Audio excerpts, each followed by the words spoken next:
Continuing education credits for physicians and other healthcare professionals is provided by VCU Healthcare Continuing Education. Check out cribsiders.vcuhealth.org for more information. The Cribsiders podcast is for entertainment, education, and informational purposes only. The views and statements expressed on this podcast are solely those of the host. All right, welcome back to the Cribsiders. I'm Chris the Chimanchu, and I'm joined tonight by our wonderful producer, Dr. Angela Jang. Do you want to say hi? Yeah, hey y'all. Super excited for this episode tonight. And our guest tonight is Dr. Dale Lee to discuss celiac disease. But first, let's remind you about the show, as we are the pediatric medicine podcast where we interview leading experts in the fields that bring you clinical pearls, practice-changing knowledge, and answer lingering questions about core topics in pediatric medicine. Tonight we have a fantastic conversation with our guest, Dr. Dale Lee. He's a member of the Pediatric Gastroenterology and Hepatology program at Seattle Children's Hospital. He grew up in Oregon, but left the Pacific Northwest for many years before returning to Seattle.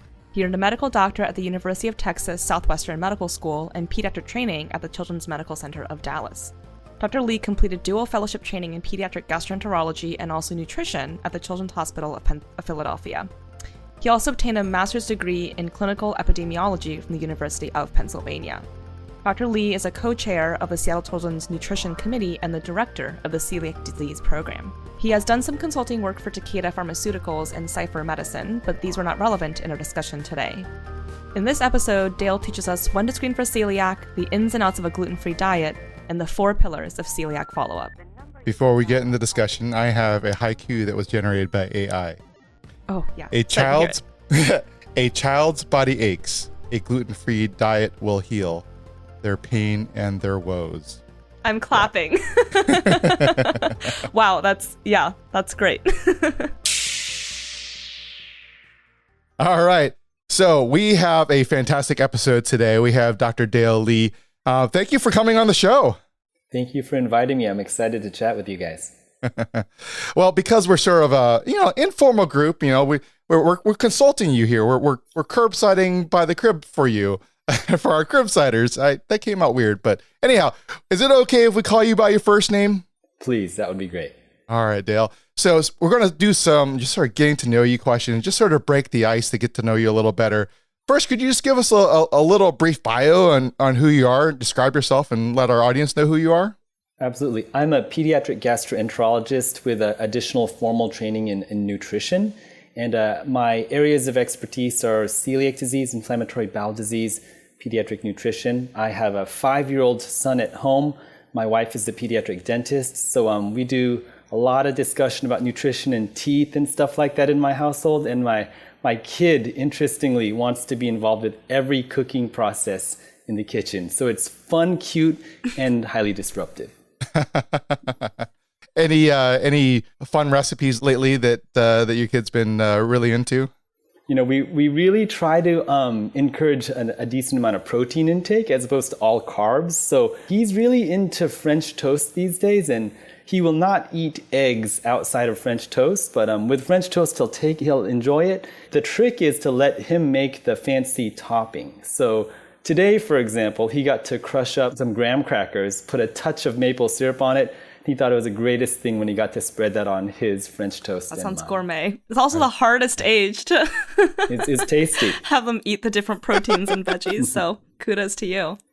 Our next question, I think, is let's do the best advice you've ever received as a learner or now in your career. I think some really great advice, and it's maybe life perspective that I got, was that learning is an ongoing process. And for me, I've always been like a person who thinks about, all right, I'm going to complete this and then get to the next step. And as a trainee, I was like, I'm going to become a pediatrician. And then after that, I said, I'm going to become a pediatric gastroenterologist. And then I did a nutrition fellowship, and I was like, I'm going to become a nutrition expert. And it's been really cool along the way to see that it's great to learn things and gain expertise. But at the end of the day, when you learn a lot, you realize how much more there is to learn. So I've taken the stance that it's okay never to get to the place of being a complete expert on something, but learning enough to know what there is to continue to learn and continue to develop those relationships with people that are really excellent and know more than you. So I thought that was some great advice that I've gotten from some of my more senior colleagues. Excellent. I love that advice. I'm going to veer a little bit from medicine for my question. Do you have anything within pop culture you want to share with our audience, whether it's a book, an album, a TV show, anything that you think people really need to check out? Oh, that's good. So my son, as I mentioned, is really into cooking. And it's weird because we're not the best chefs in my household. My wife's way better than me. But my son is really into the Food Network. And I'm not sure, Angela, you're probably too busy to watch TV, but we watch the Food Network fairly regularly. And there's this show called Beat Bobby Flay. And it's really fun. So there's this chef that comes on. There's two chefs that come on. They battle each other. And then whoever wins gets to go against Bobby Flay. And he's one of these celebrity chefs, an original Iron Chef. And it's super fun to watch. And you get to learn some cool recipes and skills. And my son liked this show so much, we were shopping and he saw the Beat Bobby Flay cookbook. So we have purchased the Beat Bobby Flay cookbook in our house. And he'll leaf through it sometimes and be like, hey, can you make me this? And it's usually much too advanced for my skill set, but we can make things that are similar. So I'll say Beat Bobby Flay is definitely a recommendation for me. And as physicians, I'm not sure about you guys, but I didn't grow up cooking a lot. When I was in training and stuff, I was busy. So it's what's quick and easy. So I'm starting to learn now that cooking is one of the most amazing gifts that you can give to people. If you can cook them delicious, nutritious food, it's really meaningful. So I'm actually working on my cooking skills more these days. Nice. Justin Burke, he's not on the episode because he had some other commitments, but he got married about a year or so ago, and my present to him for his wedding was a book called How to Cook Everything by Mark Bittman. It's one of my favorite cooking books. We got that as a wedding present when I got married, and it pretty much breaks down really easy recipes and then how to build upon it. It really shows you how to cook everything. So something you can think about if you're looking at good cookbooks too, as you're developing your culinary skills. Oh, I like that, Rick. Thank you. I'm actually reading a Mark Bittman book right now, and it's essentially about the history of food and how colonialism and throughout history and how agriculture has changed the foods that we consume. And going through medical training, you guys have gone through training, we don't learn about the history of food. We don't learn about how politics and how agriculture has changed the things that we eat and our nutrient profile and potentially disease risk. So I've actually made it an effort to read more popular books about food and history, because I think there's a lot for us as physicians to learn from these sorts of books. So Mark Bittman, one of my favorites. Nice. As you do your food history, there's a great YouTube channel called Tasting History with Max Miller. And I bet you he's got an episode on the history of French toast. He'll actually pick an old recipe.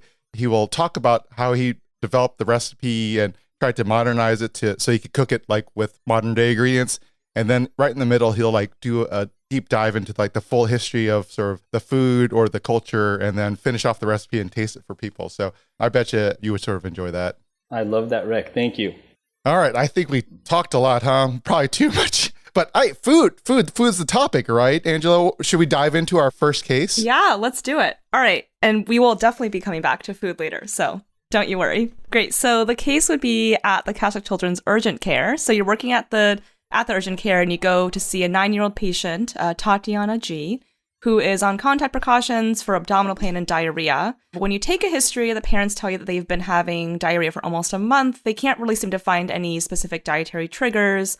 She's not febrile during these times. The pain is pretty diffuse and nonspecific. The biggest thing is when you review their growth chart, you notice that Tatiana has really fallen off their growth curve in the last few months. So like we were kind of talking about earlier, it was honestly kind of hard to write this case because it feels like almost anything could be celiac. So we'd love to talk about, what kinds of symptoms clue you in to think about celiac. In this case, do you commonly see these symptoms, this age group?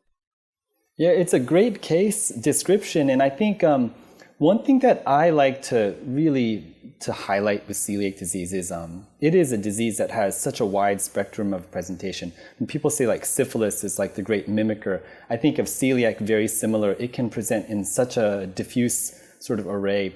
In this case, we're talking about celiac disease. It could be celiac disease clearly, but in my mind, first and foremost, I'd be thinking of, is this sort of an intercurrent infectious process?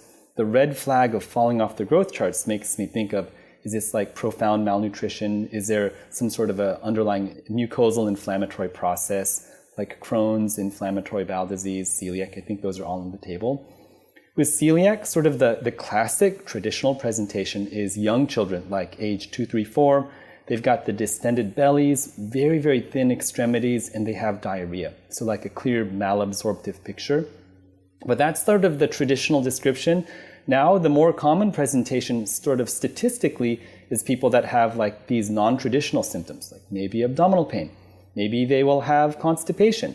Maybe they will have difficulty focusing, or maybe they'll just have sort of like mild abdominal discomfort that they may be ignoring. So the spectrum for celiac is huge, and it goes to the extent of like neurological symptoms, like rash-like symptoms. And of course, the growth piece is one thing as a GI doctor that we think is definitely a high-risk indicator for celiac disease. Now, you sort of said traditionally we think about sort of these younger kids. What is the age range that we see? Will we be diagnosing kids all the way into their adulthood possibly? Or is there bimodal or trimodal pattern, or do we just see it like throughout life? Yeah. So you cannot develop celiac disease until you've had gluten introduced into the diet. So in the United States or in most countries, like after age 6 months, like a year of age is when you would pick it up. There's a bimodal distribution with a celiac presenting like age 8 to 10, and then another peak like in like the early 30s to 40s. So there's a bimodal distribution. And in kids, I think it's a little easier to diagnose in kids in some senses, guys, because it's on the minds of pediatricians. And also we have that growth piece. So like significant changes from the weight growth curve, height growth curve, those are things that would clue us in. If you're an adult and you're having like diffuse abdominal discomfort, little diarrhea, little constipation, joint achiness, it could easily be put off as IBS, or it could easily be put off as like maybe it's like some sort of a connective tissue thing causing joint pain. So I think there's a lot of reasons in the adult population people ignore it or just don't take it sort of as something high on their differential diagnosis. And a lot of adults, they don't know to complain about this. So they're like, this is something I'm dealing with. So it absolutely occurs in pediatrics, and I hope we pick it up well, but it's something important in adults as well. You kind of talked about how it could be really a lot of different symptoms like fatigue or even rashes. And so would it be fair to say that maybe the biggest unifying thing is that if somebody is falling off their growth curve, that's when you really think about it? Or do you test in celiac with a lower threshold than that? Yeah, really good question, Angela. So I tell people, I think the threshold should be super low. If you have a child with unclear symptoms, and maybe it's not the first thing that's part of your workup, but if there's something unclear and you can't figure out what's going on, it's probably a wise move to send a celiac screen. And a celiac screen, as you know, it's blood work. So it's a total IGA, and then a tissue transglutaminase IGA is screening. So the threshold should be very low. It's a simple blood test, in my opinion. And again, you could have somebody falling off the growth curve. They're starting to present sort of more profoundly at that point in time, and hopefully we can intervene as soon as possible and do a workup. But sometimes you don't see them in your clinic until you've seen like this plateauing effect on the growth curve. So my suggestion is have it in the back of your mind. It should be a common general pediatric sort of differential diagnosis to hold. And if you're not making sense of something, you should definitely screen for it. I've recently seen a kid, a patient in my clinic, and he presented with like these migraines that we couldn't figure out. So diagnosed with celiac disease based upon migraines, and we hope that he'll have improvement, but clearly you can have concurrent migraine and celiac. The other piece that is maddening for many people is there is an asymptomatic categorization of celiac disease. So at least 10% of people diagnosed with celiac are asymptomatic. So for example, it would be a child diagnosed based upon symptoms, has like endoscopy, proven celiac. And then the recommendation is for all first-degree relatives to be checked. And some moms and dads are like, I don't know if I want to be checked because I might be positive, but this is important to know. And some people who don't convey that they have any symptoms, they will test positive for celiac disease. And this is very difficult for people to decide, okay, I feel totally fine, but on labs and then follow-up endoscopy biopsy, I have inflammation in my GI tract. What am I going to do? Should I go gluten-free, or should I just try to ignore this? It's a hard discussion to have. I'm going to roll back a little bit because we started talking about like testing and treatment. I really want to finish off some of these basics here. So my last question about sort of symptoms and presentations, are there any like major red flags that it sounds like the growth curve is one of the big things, but are there other things that you're like, you see this and this is like, really needs to put celiac disease really, really high in your differential? That's interesting. So with celiac, you don't have blood in the stool. With celiac, I think that's a hard question for me because a lot of the symptoms are a bit more soft and nuanced. So I think if you're falling off the growth chart or you're having frequent bone fractures, I would for sure go ahead and send a screen for celiac. But I would say the threshold should be as equally low for somebody with persistent belly pain or persistent loose stools, things like that. So I think the threshold should be low despite the absence of like red flag falling off the growth curve kind of symptoms. Well, the next question I wanted to ask is, I feel like part of this is really interesting because there's been this huge surge in awareness about gluten, and so many people are gluten-free, and some people say I'm allergic, or I think I have celiac, or I have celiac. So before we go any further, can we talk about what celiac actually is? Like, is there a difference between celiac and gluten sensitivity, wheat allergy? It sounds like a much more systemic condition, so we'd love to hear your thoughts. Yeah, absolutely. And I'll say first and foremost, the symptom presentation for celiac, gluten sensitivity, and wheat allergy can be almost identical. So symptoms are not enough to make the distinction here. So for celiac disease, this is an immune-mediated enteropathy. So if you consume wheat gluten, it causes an immunological reaction in the GI tract, and it causes inflammation specifically that you can pick up in the GI tract if you do an endoscopy and biopsies. So there's, yes, a GI-centric element of celiac disease, but there's also well-known extraintestinal manifestations, be it neurological, cutaneous, joint, for example. So that's with celiac disease, immune-mediated process triggered by gluten. With non-celiac wheat sensitivity or gluten sensitivity, the nomenclature is a little bit tricky, and I'll just say wheat or gluten sensitivity. With this process, you may feel unwell and have overt symptoms with the consumption of wheat or gluten, but there's no objective inflammatory process going on here. So if you were to check screening labs, you would not see abnormalities. If at the end of the day you were to do an endoscopy biopsies, you would not see the objective changes in the small bowel. So sensitivity, very similar symptoms, but no overt inflammation or damage to the GI tract. And then with a wheat allergy, this is a different sort of immunological mechanism, but similar to celiac disease, so there's a response to gluten. But with a wheat allergy or a gluten allergy, you don't see damage to the GI tract mucosa, so a slightly different pathogenesis here. So one question I have about that is, I think recently I've been hearing more and more from some GI specialists about gluten sensitivity and people, because looking at things that are like FODMAP. So some people are saying that maybe fructans are causing a lot of these symptoms, which are also found in the same foods that we see gluten, and that we just don't have good testing for this. And so that's why people are having the same symptoms with gluten, but we just aren't being able to like really fully figure out like what their issue is. Can you speak to that a little bit? Yeah, totally. So this idea with FODMAP, so this is the idea that there are certain carbohydrates, dietary substances that are poorly digested, and they cause sort of an osmotic effect, and they cause bloating, gaseous symptoms within the GI tract. And this is a real phenomena. So if you overwhelm your body with the consumption of a certain amount of a disaccharide, for example, you will be able to surpass your body's ability to break down certain things, and you can induce intolerance to things. So there's absolutely the possibility, for example, if with a large amount of fructan consumption, or for example, garlic or onion consumption, that you overwhelm your body's ability to digest and fully to absorb these things, and you can cause this symptomatology. So it could be the case, and this is, I think, important, because if you're malabsorbing something and you have an osmotic effect and you have a gaseous sort of a presentation, that's very different than there being inflammation in the GI tract, that causing malabsorption and thus causing symptoms. So two very different pathogenesises, but you can definitely see that the symptoms could be exactly the same. Adding to the mystery. I'm trying to work through that. And adding to the mystery, yes. No. Yeah, so I think it's tough. So if somebody comes in with these symptoms, it's totally easy to say man, you're malabsorbing something, just change your diet. But if it's celiac disease, I think it takes it to another level, because if you have ongoing inflammation in your GI tract, there's a significant sort of comorbidities and risks associated with ongoing active celiac disease beyond the symptoms.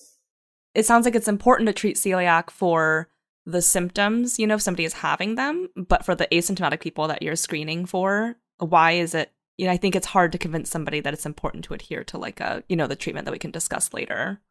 Totally agree. Like if you say my body feels totally fine and you've found this condition, like, is it worth it for me to pull out gluten? Because I love pizza, for example. So the risks that are associated with ongoing active celiac, I think should convince somebody. So if you have ongoing active celiac disease, there's inflammation in your GI tract here. So for a kid, this is going to affect their ability to absorb nutrients, potentially ability to grow. It's going to affect bone mineralization potentially, so you can get increased risk of fractures. If you have ongoing active inflammation in your GI tract, this puts you at greater risk for small bowel cancers as well. Your baseline risk of small bowel lymphoma, for example, is tiny, but it increases multifold if you have ongoing active celiac disease. And then one kicker that's a bit hard to quantify is increased risk of other autoimmune conditions. There's been some nice studies that show if you have ongoing active celiac because you don't treat it with a gluten-free diet, you will be at higher risk of developing other autoimmune conditions. For example, type 1 diabetes, autoimmune hepatitis, autoimmune thyroid disease. So this is sort of increased risk of developing things that may really impact your lifestyle. For example, if you develop type 1 diabetes and have to take insulin, for example. All right, I think I got ahead of myself. I actually wanted to ask about, you talking about screening for celiac, diagnosing it, and you've touched on the blood work and the scoping. So let's get a bit more into the weeds of diagnosing it. You said, TTG and a total IGA, and there's also these other antibodies that I heard of, like anti-endomysial or gliadin IGA. So yeah, if we could talk about after we refer somebody to a GI doctor, how do you diagnose someone? Yeah, so truly it's the pediatrician who's usually going to be the first line at screening and picking up these kids.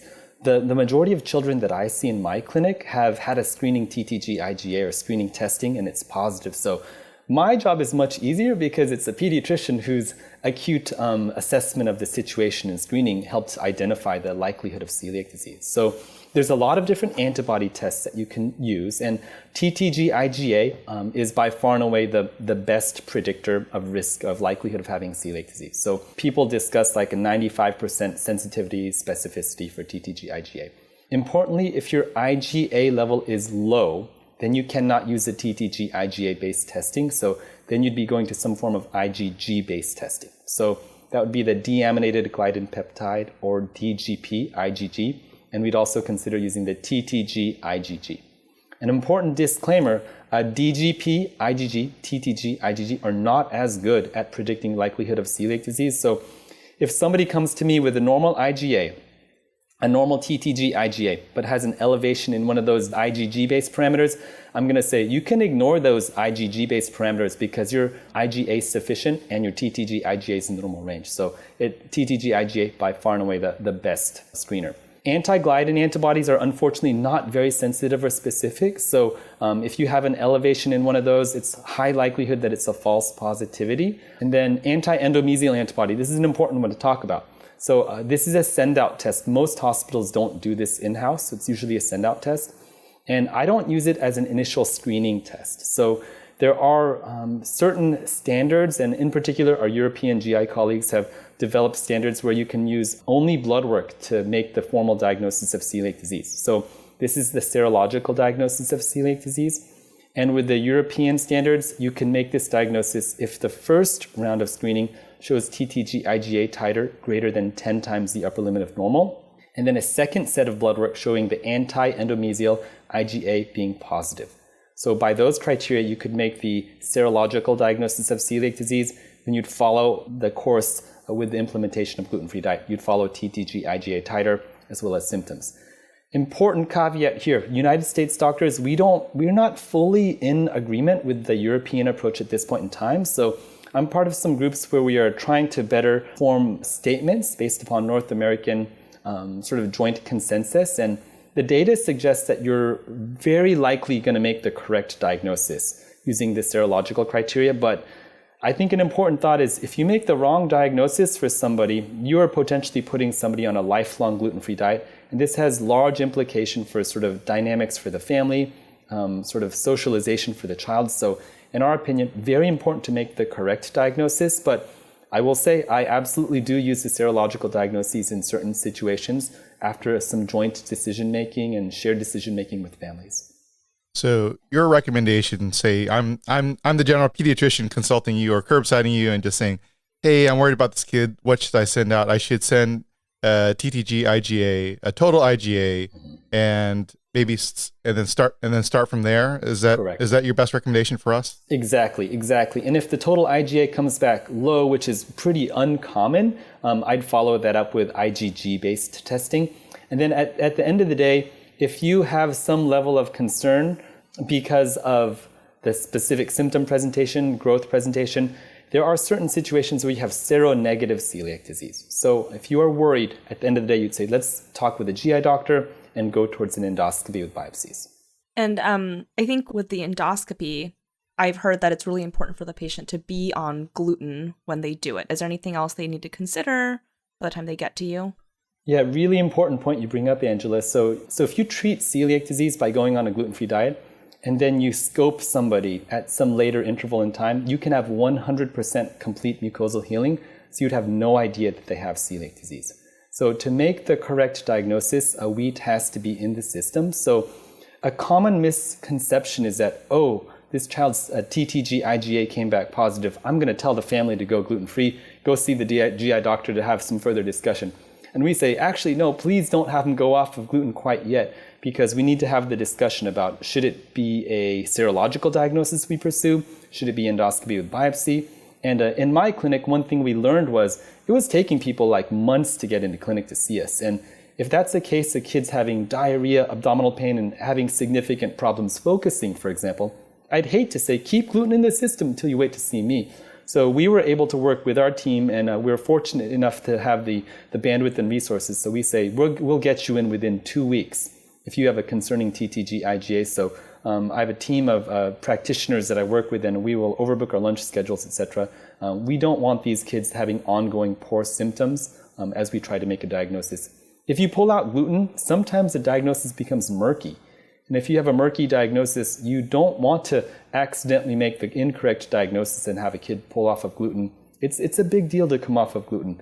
People will say it's just a dietary choice, but if you ever try to go rigorously gluten-free to the level of being concerned about cross-contact, and you try to eat out, you would understand this is a big deal for families and children in particular.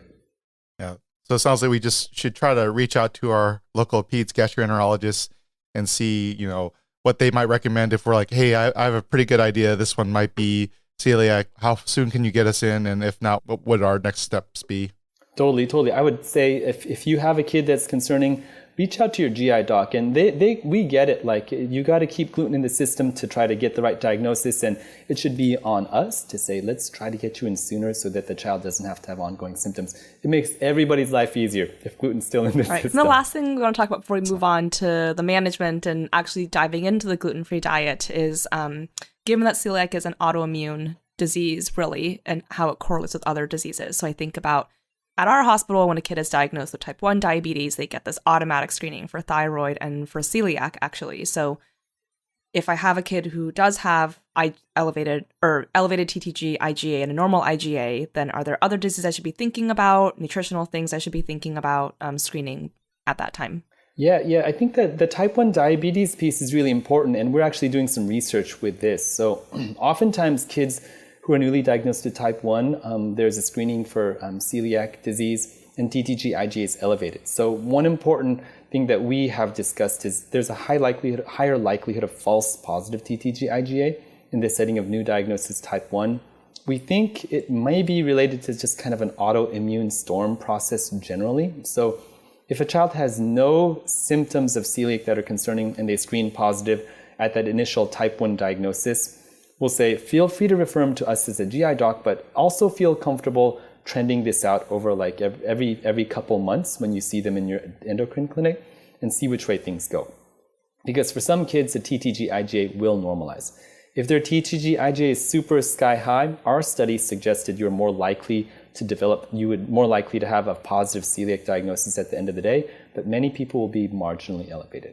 When I think about celiac and sort of what screening I'd recommend right off the bat, so we check blood counts to make sure that's in the normal range, and there's not evidence of iron deficiency, which can occur with celiac. We check a 25-hydroxy vitamin D level.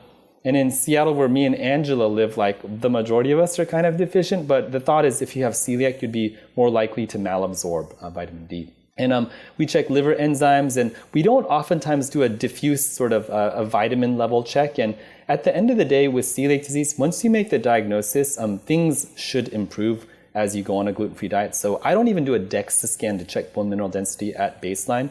If there are issues ongoing, if there's poorly controlled celiac disease, or it's not looking like it's going in the right direction with ongoing active symptoms, poor growth, a lab elevation, then I'd consider a DEXA scan. But with celiac disease, the nice thing is you will see mucosal healing over time, and the issues, the nutrient deficiencies that you initially had, they will improve. Now, is there a does family history matter here? Like, do we see autoimmune diseases in other family members, or do we have other family members who say, oh, I actually have some gluten intolerance already, or well-known gluten intolerance? Will we see some of this in some of these patients? Yeah, Chris, this is a big deal. So family history is a strong risk factor for celiac disease. So we say there's somewhere between a 5 to 11% chance of having celiac disease if you have a first-degree relative with celiac disease, so at least 1 in 20. So for a family that presents with some autoimmune history, be it type 1 diabetes, thyroid, celiac, we definitely have increased thoughts about, okay, this child's at higher risk for having celiac. And if you have somebody that presents with a known biopsy-proven family history of celiac, that kind of puts them into a different category. And when I have dialogues about the shared decision-making of the serological diagnostic approach, that's another piece that enters my decision-making. If the family member has celiac and this child, it really looks like they have celiac, maybe we could bypass the endoscopy if sort of the other criteria are well substantiated. All right, should we get to the management of celiac? This is the fun part. Yeah, what everyone's waiting for. So the gluten-free diet, like we said, it seems a little easier to adhere to now that there's more options everywhere, but still seems pretty hard. So, can you talk about what exactly is gluten, what foods contain gluten, the general principles of a celiac gluten-free diet? Yeah, absolutely. So a gluten-free diet is something a lot of people know about. And a lot of people talk about gluten minimization. My wife likes to minimize gluten. She says it makes her feel better. But a rigorous gluten-free diet is what's required for somebody who has celiac disease. So a gluten-free food is formally defined as having less than 20 parts per million of gluten in it. So it's a concentration-based or density-based criteria. So if you have celiac disease, you have to avoid all gluten, which is a protein found in wheat, barley, and rye. And the thing that makes gluten super useful and super delicious is it gives sort of this soft elasticity to your bread and grain products. So for example, if you bite into a warm slice of pizza, like the crust is going to be good and nice and like have a little give to it. Or like a warm croissant, for example, it has that nice spongy texture and it's great. And if you try to make a gluten-free product that's analogous, you will lose some of these properties. And gluten-free pasta, for example, it doesn't need to have that bite. So gluten-free pasta has a little bit more al dente feel, but it's very similar. It tastes good, but bread products are more challenging to replace. And if you're on a rigorous gluten-free diet, yes, you're going to be including only gluten-free foods, but you take it to another level, and people will talk about cross-contamination. And we're trying to socialize the concept of a cross-contact, because to talk to a kid about your food being cross-contaminated is sometimes fear-inducing. So if your food's cross-contacted with wheat gluten, that's a problem as well. So if you have a jar of peanut butter at your home and you put your knife in there and you smear your peanut butter on your regular bread, and then you go back in for smear number 2, you have cross-contacted your peanut butter, and that would be a problem to use that same jar of peanut butter for somebody who has celiac disease. If you're in a restaurant and they have a gluten-free pizza option, if it is the case that they are throwing things in the air and there is a wheat flour in the air, you're cross-contacting that preparation space. If you're at Chipotle and you are getting your burrito, for example, and you are asking for a gluten-free burrito bowl, it's likely the case that the items that people are putting onto your gluten-free burrito bowl have been cross-contacted, because the ladle or the spoon is likely going to be touching the flour tortilla.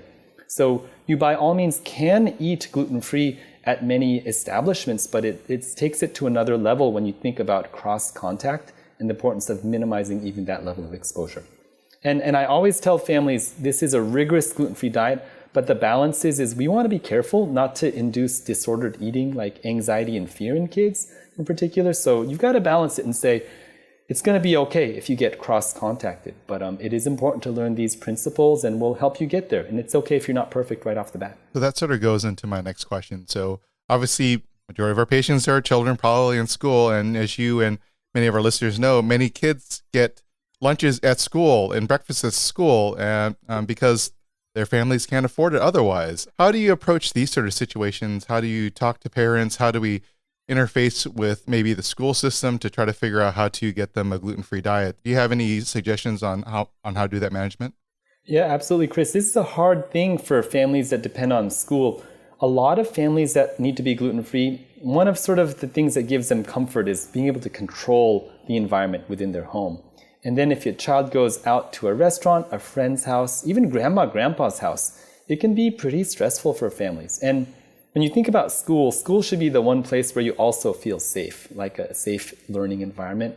But at the end of the day, schools are publicly funded schools are mandated to be able to provide gluten-free food to a child that needs it. But sometimes the space just is not set up for that.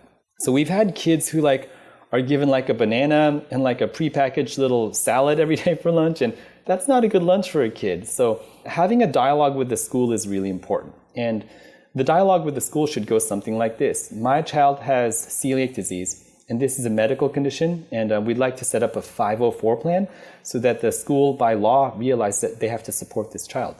And then having a dialogue specifically with the school cafeteria, the food services group, saying, I have a child with these specific needs. Can we think of some ways to be able to get good food that's safe and is not cross-contacted with celiac?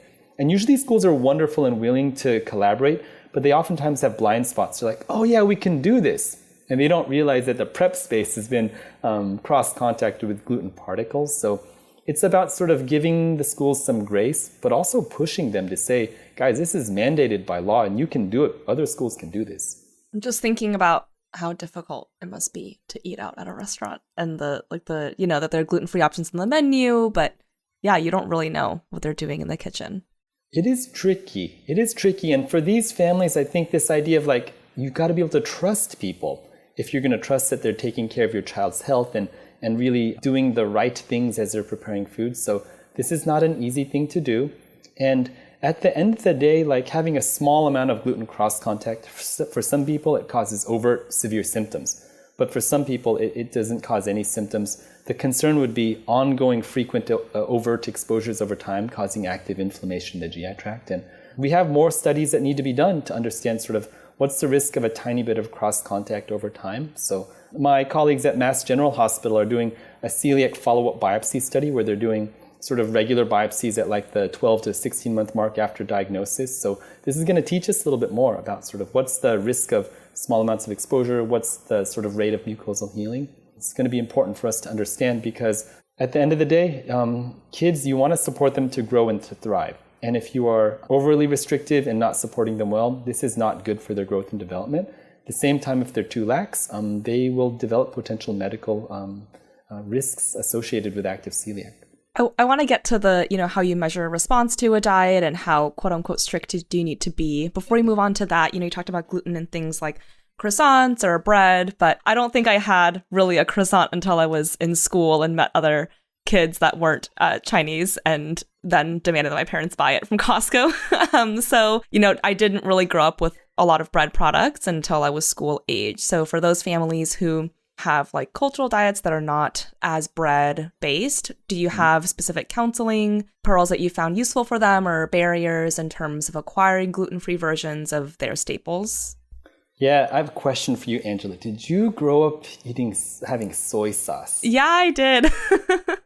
So the crazy thing about gluten is how it's hidden in so many things. So soy sauce, standard soy sauce has gluten. That's one thing. If you look at so I once looked at the popsicle ingredient list in our hospital, and this popsicles had gluten in them for no reason. I guess maybe for texture or for some binding capacity, but gluten is hidden in so many things. And Gluten is cross-contacted very frequently in oat products. But I think one of the most common sources of gluten is in these more processed food products like cakes, candies, crackers, and things like that. When we give families counseling about the gluten-free diet, I think it's really important to understand sort of the cultural sort of backdrop to what we're asking them to do. And I think when I help to manage a patient who has celiac disease, I tell families, like, my job as a doctor is really important, but just as important or more important is to work closely with a dietitian who's knowledgeable, making sure that we can support a child in making this transition to something sustainable and easy to maintain. So I'll say that maybe I don't have the best pearls, but the one pearl would be to say, you need to work closely with a dietitian, somebody who you can trust and can partner with the family over time. And importantly, it's not a one-time touch and go thing. It's like, okay, we need to be following this family over time. In my opinion, one of the most profound interventions that we as doctors make to a child's upbringing and their growth and development is dietary exclusion. And we totally kind of forget about doing that, because for a kid not to be able to eat like wheat or eggs or milk, that's a really big deal and really impactful to them. So in my opinion, really important to coordinate and to collaborate with a dietitian. So you kind of talked about, not being able to be quote unquote perfect in a diet, a gluten-free diet with cross-content and all of that. And I'm curious to how you measure the response to that. So let's say you see Tatiana back in your clinic and either she feels better or she doesn't feel better. Like, how do you know if it's working? Are there serologic markers that you're drawing? Are you rescoping people? What does that look like? Yeah, absolutely, Angela. It's a combination of those things. And I tell people, like, sometimes you may not see any response for weeks or months. In particular, like the weight gain growth piece, sometimes those take a while to improve.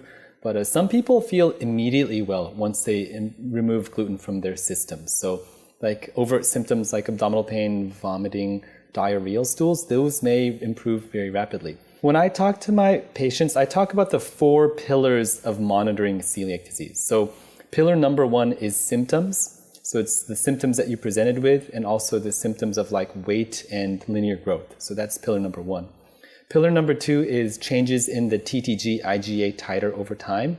And as a full disclaimer, TTG IGA is not perfect. So for some people, you may have complete normalization of TTG IGA, but if you do a repeat scope, you could have ongoing active disease. So I think a lot of times we fall into the pattern of saying, let's just follow the TTG IGA, and we kind of hang our hats on that. But that's only part of the picture here. So pillar number 2, lab serological following. And then pillar number 3 is a dietitian assessment. So I tell my families that it's really important, regardless of how you're feeling and what your labs are looking like, that you have to follow with a dietitian regularly. And the dietitian is going to go over your diet and the food that you've been consuming, and they will be able to kind of parse through it and make sense of if there might be some gluten accidentally sneaking into the system, be it with ingredients or with cross contact. So pillar number 3 is really important, and it's the human element of a dietitian evaluation. Pillar number 4 is optional at this point in time, and that's the repeat assessment via endoscopy to make sure things are healing. So in kids, I've scoped kids as quickly as 3 months after the celiac diagnosis. Usually it's because they have eosinophilic esophagitis concurrently. So I'm doing a repeat scope after an EOE evaluation or intervention. And I've found that there's been mucosal healing of the small bowel within 3 months.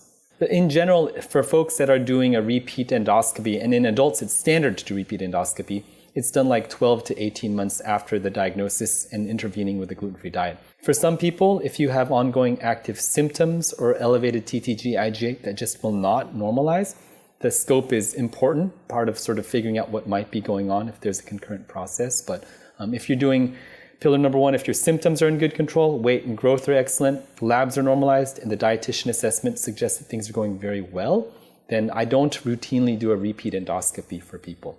But that's the approach that I'll use. You get the feeling that maybe things aren't going so well. You had sort of mentioned before that, a lot of some of these nutritional deficiencies will resolve and you don't have to worry so much about them. Are there other testing that you may start adding? I think you said vitamin D. Are there anything else that we have to worry about? Do we have to worry about other fat-soluble vitamins or anything else?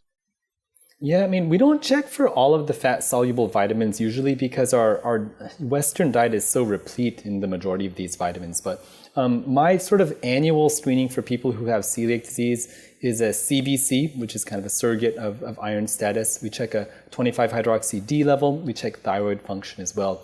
If a child's just not growing very well and there's a concern that there could be other deficiencies, we may broaden the nutritional approach, but not in a standard fashion. And then is it possible for, I mean, I know that celiac is really a response to the gluten. Is it at all possible for a patient not to get better on a gluten-free diet? When I was out there reading some of the research for this episode, I saw mention of it, and well, that just seems like that would really suck. But yeah, we'd love to hear your thoughts.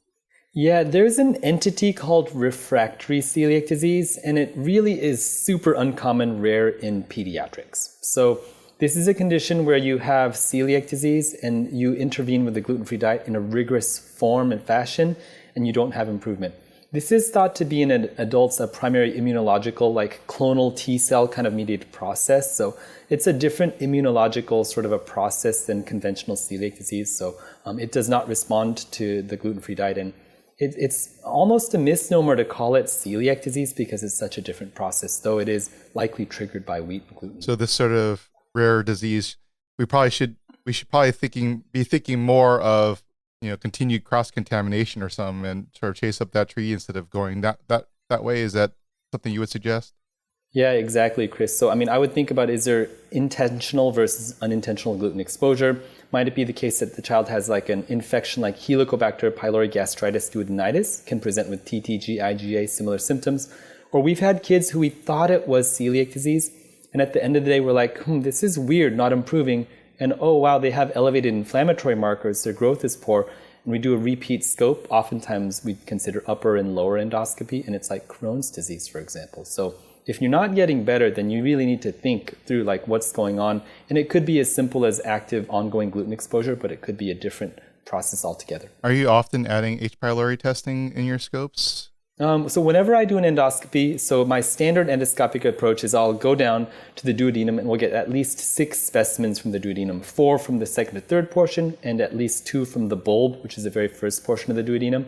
And celiac is patchy in distribution, so it may be present in some areas and not present in others. I will always do gastric biopsies as well when I do my celiac evaluation. And when you do gastric biopsies, you can actually see H. pylori organisms there under the microscope. And sort of visually, it looks like a sort of a nodular appearance in the antrum. And I actually always do esophageal biopsies as well. We did a study that we published a few years ago, and we asked the question, what is the marginal utility of doing gastric and esophageal biopsies in the setting of a celiac disease evaluation? So like a child presenting with TTG IGA elevation, you're worried about celiac.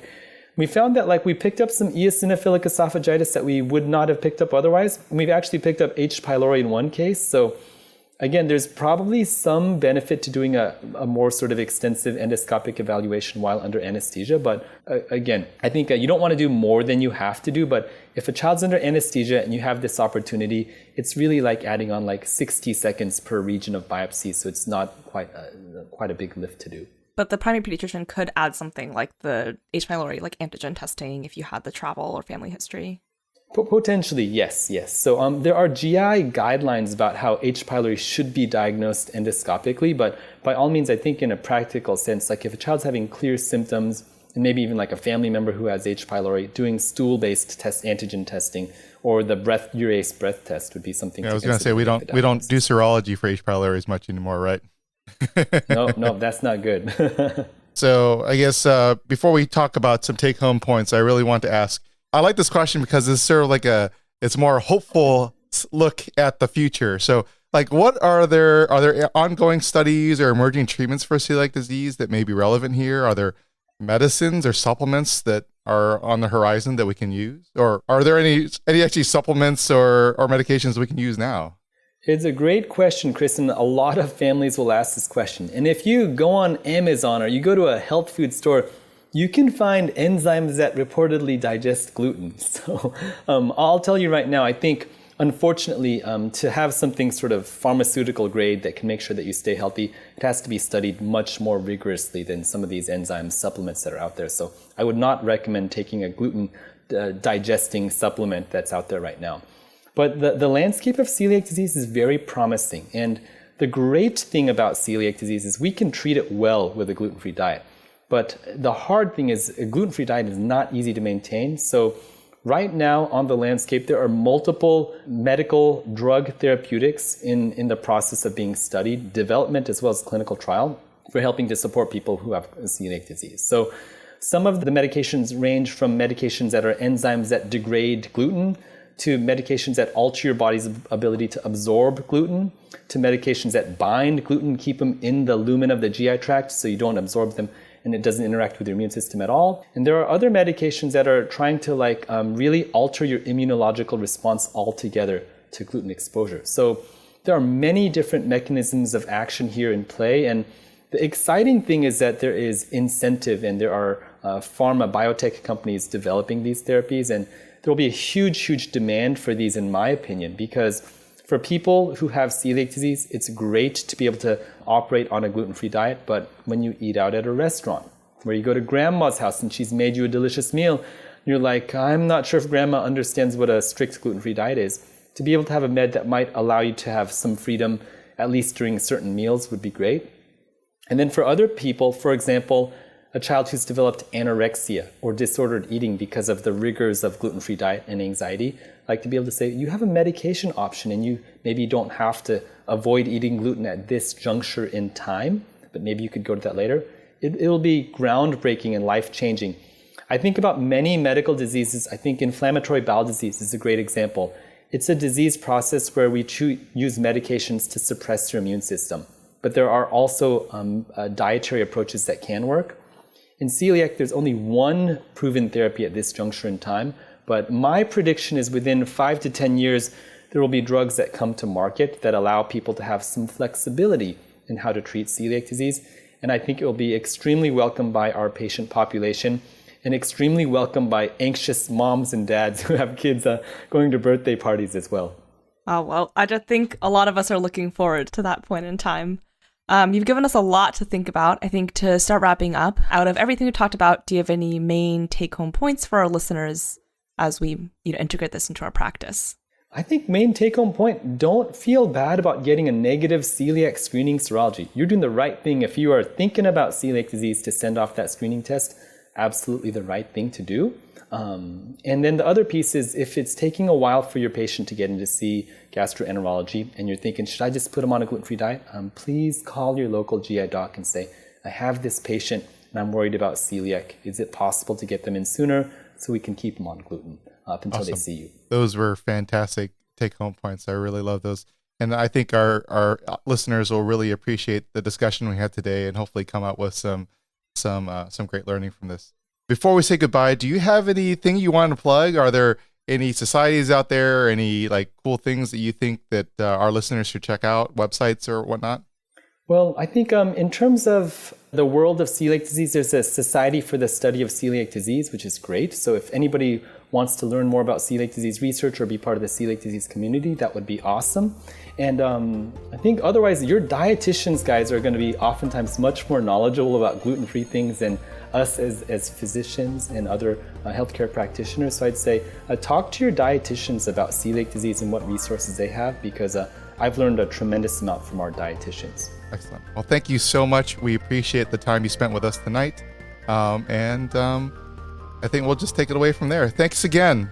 Thank you so much for the opportunity and the invite, guys. It was quite the pleasure. It was awesome. Thank you. This has been another episode of the Cribsiders. It's for the kids! It sure is. Get show notes and sign up for our weekly Knowledge Food Formula Feeds newsletter on our website at www.thecribsiders.com.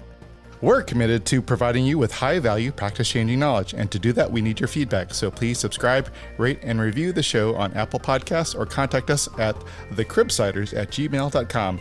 Special thanks to our showrunner, Sam Mazer, and our wonderful social media team on Twitter, Instagram, and Facebook. I've been Angela Zhang.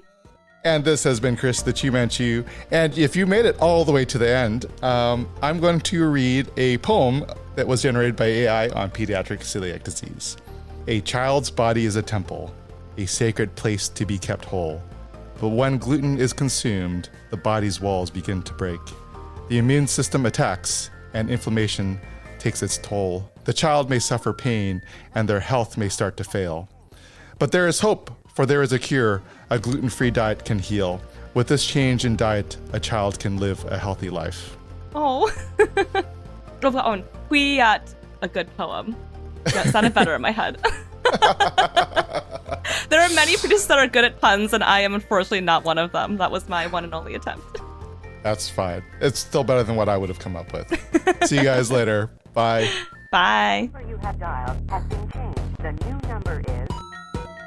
Hey, you've already listened to the entire episode. Now claim CME credit. Continuing education credit is provided by VCU Healthcare Continuing Education.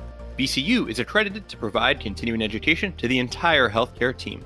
Check it out at cribsiders.vcuhealth.org for more information and to claim your credit after listening to this episode.